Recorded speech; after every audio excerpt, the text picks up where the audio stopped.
کوشش دا کوئی چې ګوره پردې حق ګوره د چا حق در باندې راوانړېږي ځکه محترمو هلته کې چې ځئ د دنیا نه ګوره هېچا ځان سره څه شی نه دی وړی نه به د سره پیسې نه به د سره دراهمي نه به د سره ځمکې نه به د سره اولادي نه به د سره جیدادي چې ځئ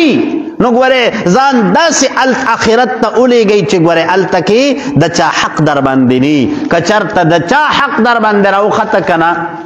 رسول الله مبارک ارشاد فرمایي صحابه کرامو نه تپوس کوي تاسو ته پته ده چې مفلس څوک دی تاسو مفلس پیژنئ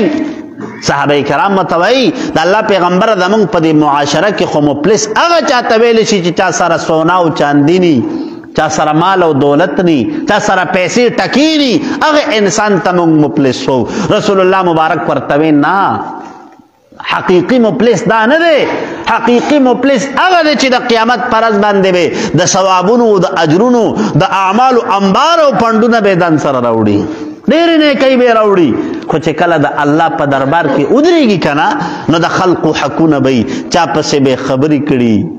چا پسې به غیبتونه کړي د چا به مال رانغاړلی د چا به بل څه حق به والی نه د دغه کې انسان چې کومې نیکۍ دي که نه دا به هغه خلقو ته ورکولی کېږي چې د چا په ده باندې حق دی بیا چې د دې انسان هغه نیکۍ ختمې شي او د خلقو هغه حقوق بیا هم باقي وي نو د هغې خلقو هغه ګناهونه د هغې خلقو هغه بدۍ د هغې خلقو هغه جرایم هغه به راوچتولی شي د ده په دې سر باندې به انباروي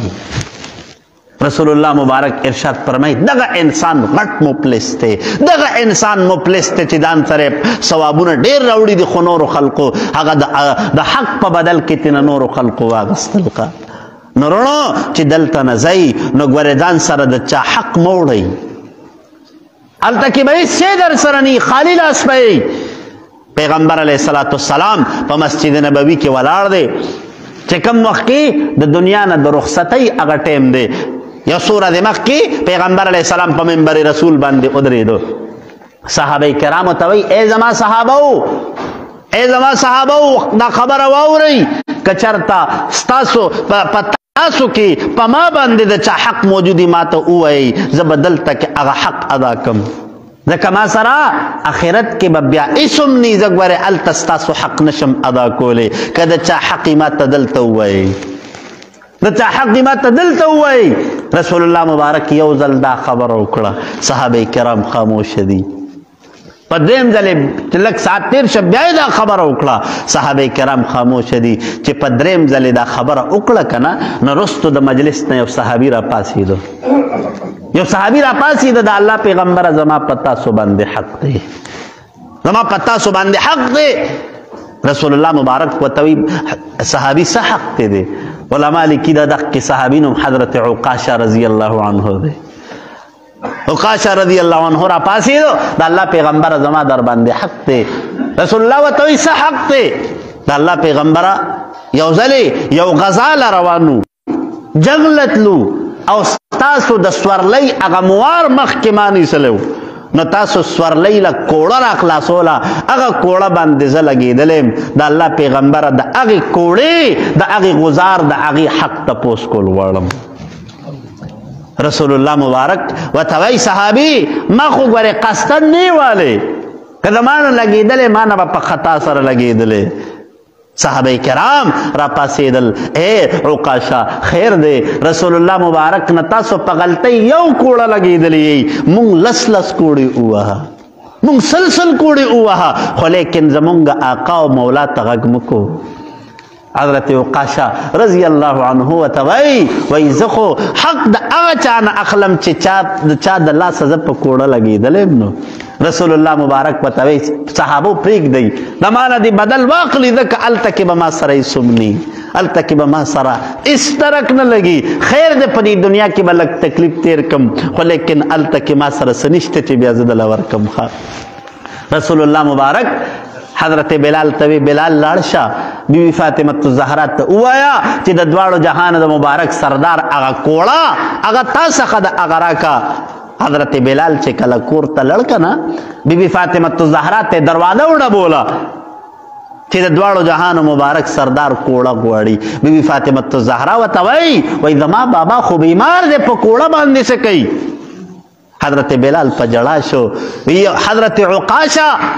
د رسول الله مبارک نه د یو غزار هغه بدل اخلي. بیبي فاطمه الزهرا چې کله دا خبره واورېده کنه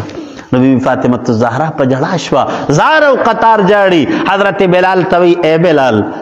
حضرت عکاشة ته زما د طرف نه ووایه چې بیبي فاطمه الزهرا وایي چې ستا د دښکې کوړې د غدار په بدل کې چې ته څه وایې زه به اخ قدر کم، خو زما بابا بیمار دی څه ورته وایه ما. زما بابا باندې د کوړې غدار مکو. زما بابا هغه دی چې الله تعالی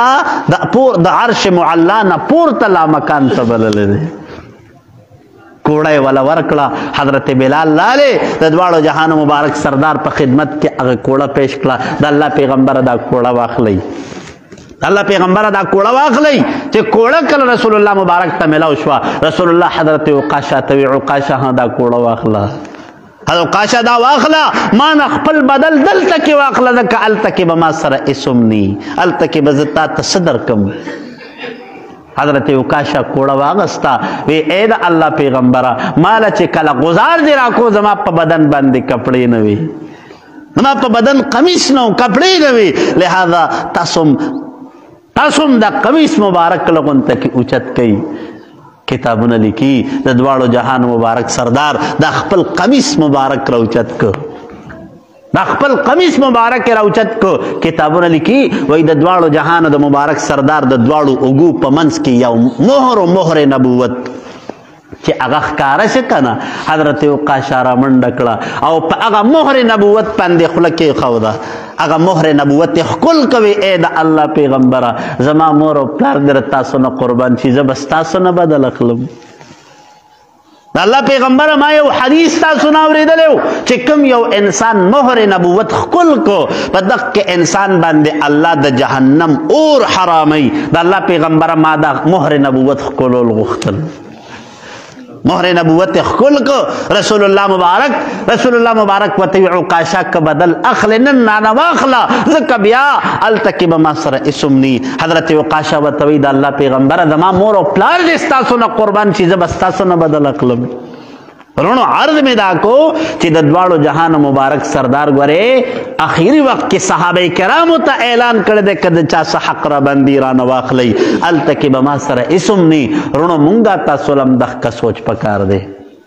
چې ځو چې ځان سره ګورې د چا حق ونړو، چې ځو قبر کې مو چې کله کیدي چې کم از کم دا غاړه مو صفایي ښه د مخلوق او د خالق د دواړو سره زمونږه ستاسو چې کوم حقوق دي هغه حقوق مونږه تاسو پوره کړي. دغه خیال پکار دغه سوچ پکار دی مونږه تاسو له. نو رونو مونږه تاسو نن د دې دنیا په دې زندګۍ کې الله مونږ ته موقع را کړې ده. انسانان یو خامخا مخکې رستو برانه شوي، خامخا مخکې رستو برانه شوي. نو لہذا کوشش دا وکئ چې د چا حق مونږه تاسو سره دی چې هغه حق دلته کې ادا کړو، د چا سم مونږه تاسو سره چې مونږه تاسو دلته کې ادا کړو. نن ته معافي غوښتې شو، نن ولا په خپو م پرېوتی شو. رونو سبا لګورې د الله په عدالت کې به پیشي او د زرې تپوس به کوي. ښه د زرې تپوس به کوي. د پاکستان عدالت نه دی چې رشوت پکې چلیږي، سپارش پکې چلیږي، پیسې پکې چلیږي. ځکه هلته کې رونو ګورې د الله عدالت کې به انصافي د زرې تپوس به نه کوي. نن خپله غاړه خلاصه کوي، نن خپل ځان الله ته صفا کوي. د الله تعالی په عدالت کې به ګورې تپوس کېږي. نو عرض میں دا کو چې د چا هم د چا پچا باندې حق دی هغه حق ادا کوي، ځان لغاړه صفا کوي، ځان الله تعالی ته صفا کوي چې الله ته کله پیش کیږي چې د چا حق در باندې نه ښه. الله دې موږ ټول ته په دې خبرو د عمل کولو توفیق راکړي. واخر دعوانا ان الحمد لله رب